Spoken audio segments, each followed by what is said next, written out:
ఇండియాలో సంతానోత్పత్తిపై ఐఫోన్ దెబ్బ. పిల్లలు పుట్టడాన్ని తగ్గించేస్తున్న ఐఫోన్. 2007 తర్వాత అసలు ఏం జరిగింది? ఐఫోన్కి సంతానోత్పత్తికి మధ్య సంబంధం ఏంటి? Watch this video.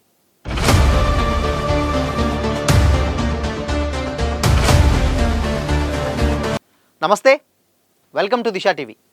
ప్రపంచవ్యాప్తంగా జననాల రేటు తగ్గిపోవడం పట్ల సర్వత్రా ఆందోళన వ్యక్తమవుతుంది. జనాభా స్థిరంగా ఉండేందుకు అవసరమైనటువంటి దానికంటే దిగువకు పడిపోతుండడం కొత్త భయాలను పుట్టిస్తుంది. సాధారణంగా జీవన ప్రమాణాలు మెరుగుపడే కొద్దీ సమాజంలో జనన రేట్లు తగ్గడం సహజమే. అయినా గత 2 దశాబ్దాలలో పరిస్థితి భిన్నంగా ఉంది. ప్రపంచవ్యాప్తంగా ఆర్థిక సామాజిక పరిస్థితులతో సంబంధం లేకుండా ఒకేలా పుట్టుకల రేటు పడిపోవడం అందరినీ ఆశ్చర్యానికి గురిచేస్తుంది. దీంతో ఈ పరిస్థితికి అసలు కారణం ఏంటా అని దృష్టి సారించినటువంటి శాస్త్రవేత్తలకు షాకింగ్ విషయాలు తెలిసాయి. మన చేతిలో ఉండేటువంటి ఐఫోన్తో పాటు స్మార్ట్ ఫోన్ల వినియోగం పెరుగుదల ఈ మార్పుకు ప్రధాన కారణం కావచ్చని 2 సరికొత్త అధ్యయనాలు వెల్లడించాయి. 2007లో ఐఫోన్ మార్కెట్లోకి ప్రవేశించినప్పటి నుంచి ప్రపంచవ్యాప్తంగా సంతానోత్పత్తి రేటులో స్పష్టమైనటువంటి క్షీణత ప్రారంభమైందని కూడా లేటెస్ట్ పరిశోధనలు చెబుతున్నాయి. National Bureau of Economic Research ప్రచురించినటువంటి నివేదిక ప్రకారం 1980 నుండి 2007 వరకు అమెరికాలో ప్రతి 1000 మంది మహిళలకు 65 నుండి 70 ప్రసవాలు జరిగేవి. కానీ 2007 తర్వాత ఇది వేగంగా పడిపోయింది. 2024 నాటికి 54కి చేరుకుంది. అంటే 17 ఏళ్లలో ఏకంగా 22% క్షీణత నమోదైనట్లు ఈ అధ్యయనం తెలిపింది. అయితే జనన రేట్లపై కూడా ఐఫోన్ ప్రభావాన్ని అంచనా వేయడం సంక్లిష్టమైనటువంటి అంశమే అయినప్పటికీ 2007 నుండి 2011 మధ్య అమెరికాలో ఐఫోన్ కేవలం AT&T నెట్వర్క్ మాత్రమే అందుబాటులో ఉండేది.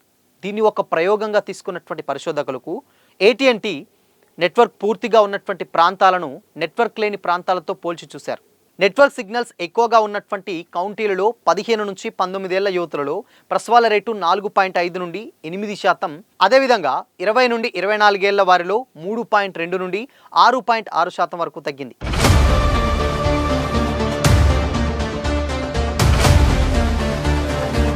మొత్తంగా చూస్తే 2007 నుండి 2011 మధ్య కాలంలో సంతానోత్పత్తి రేటు తగ్గడానికి 33 నుండి 52% కారణం ఐఫోన్ యాక్సెస్ కారణమని ఈ పరిశోధనలో తేలినట్లు నేషనల్ మీడియాలో కథనం చెప్తుంది. నెట్వర్క్ లేని ప్రాంతాలలో టీనేజ్ పుట్టుకలు 13.8% తగ్గితే పూర్తి నెట్వర్క్ ఉన్నటువంటి ప్రాంతాలలో ఏకంగా 26% తగ్గినట్లు ఈ పరిశోధన చెప్తుంది. జననాల రేటు తగ్గడానికి ఐఫోన్ ఒక్కటే కారణం కాకపోయినప్పటికీ అది ఒక పాత్ర పోషించిందని పరిశోధకులు భావిస్తున్నారు.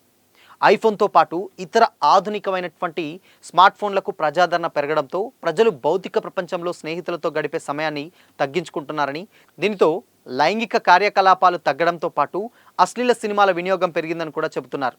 అలాగే గర్భనిరోధక సాధనాలు, అబార్షన్ల సమాచారం యువతకు సులభంగా లభించడం ద్వారా కూడా ఈ పరిస్థితికి కారణం కావచ్చని కూడా అంచనా వేశారు. యూనివర్సిటీ ఆఫ్ సిన్సినాటి ఆర్థికవేత్తలు ప్రపంచ బ్యాంక్ డేటాను ఉపయోగించి 128 దేశాలలో పరిశోధన చేశారు. Iran, Costa Rica, Guatemala, Chile, Mexico, Turkey వంటి భిన్నమైనటువంటి సంస్కృతులు, చట్టాలు ఉన్నటువంటి దేశాల్లో కూడా స్మార్ట్ ఫోన్లను విస్తృతంగా వాడడంలోకి వచ్చాకే టీనేజ్ ప్రసవాల రేటు వేగంగా పడిపోయిందని ఈ అధ్యయనం వెల్లడించింది. Present Canada, Japan, Singapore, Spain, చైనాతో పాటు మధ్య ఆదాయ దేశాలైనటువంటి భారత్, బ్రెజిల్లో కూడా జనాభా వృద్ధి రేటు వేగంగా క్షీణిస్తుంది. జనాభాను పెంచేందుకు జపాన్, సౌత్ కొరియా దేశాలు భారీగా డబ్బు ఖర్చు చేస్తున్న ఫలితం దక్కడం లేదని ఈ అధ్యయనం చెబుతుంది. అయితే సంతానోత్పత్తి రేటు తగ్గడానికి ఆర్థిక మాంద్యం, ఇతర గ్లోబల్ ఈవెంట్స్ కారణం అయినప్పటికీ ప్రపంచవ్యాప్తంగా ఒకే సమయంలో వచ్చినటువంటి స్మార్ట్ ఫోన్ విప్లవం మానవ సంబంధాలను, పుట్టుకల రేటును తీవ్రంగా ప్రభావితం చేస్తుందని ఈ అధ్యయనాలు స్పష్టం చేస్తున్నాయి.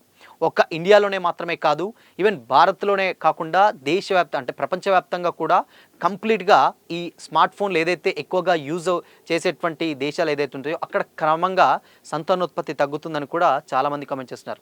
ఇప్పుడు హైదరాబాద్లో కానీ లేకపోతే తెలంగాణ వరకు చూసుకున్నా కానీ చాలామంది, అంటే ఇప్పుడు ప్రతి ఒక్కరి చేతులలో ఐఫోన్ ఉంది. ఎస్పెషల్లీ ఇప్పుడు టీనేజర్స్ ఎవరైతే ఉంటారంటే 20+ ఏజ్ ఉన్న ప్రతి ఒక్కరికి నుంచి మ్యాక్సిమం ఒక ఐఫోన్ కానీ లేకపోతే స్మార్ట్ ఫోన్ కానీ ఇలా ఒక స్మార్ట్ ఫోన్స్ని అయితే యూజ్ చేయడం ద్వారా వాళ్ళకి రేపు ఫ్యూచర్లో ఎఫెక్ట్ అయ్యేటువంటి ఛాన్సెస్ స్పష్టంగా కనిపిస్తున్నాయని కూడా తెలుస్తుంది.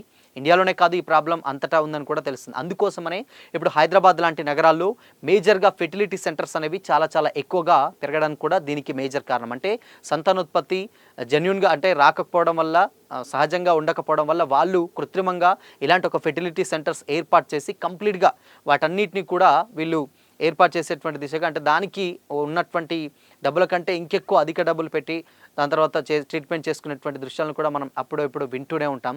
సో దీనంతటికీ కారణం అంటే మేజర్ పాత్ర పోషించకపోయినప్పటికీ ఐఫోన్ అనేది, బట్ అందులో ఎంతో కొంత ఇంపాక్ట్ క్రియేట్ చేయగలిగిందని అంటే డెఫినెట్గా ఐఫోన్ ప్రభావం వల్లనే సంతానోత్పత్తికి ఇబ్బంది కలుగుతుంది అని కూడా చాలామంది ఎక్స్పర్ట్స్ అయితే చెప్తా ఉన్నారు. సో అందుకోసం ఈ ఫెర్టిలిటీ సెంటర్స్ అండ్ దాని తర్వాత హాస్పిటల్స్, దాని తర్వాత ఐవీఎఫ్ కావచ్చు, ఐయుఐ ఇలాంటి ఏదైతే ఉన్నాయో సో అవి కంప్లీట్గా ఎక్కువగా అయిపోయినాయి. అంటే గతంతో పోల్చుకుంటే ఇప్పుడు అలాంటి హాస్పిటల్స్ చాలా చాలా పెరగడం కూడా దీని మేజర్ కారణం అని కూడా చాలామంది అయితే కమెంట్ చేస్తున్నారు.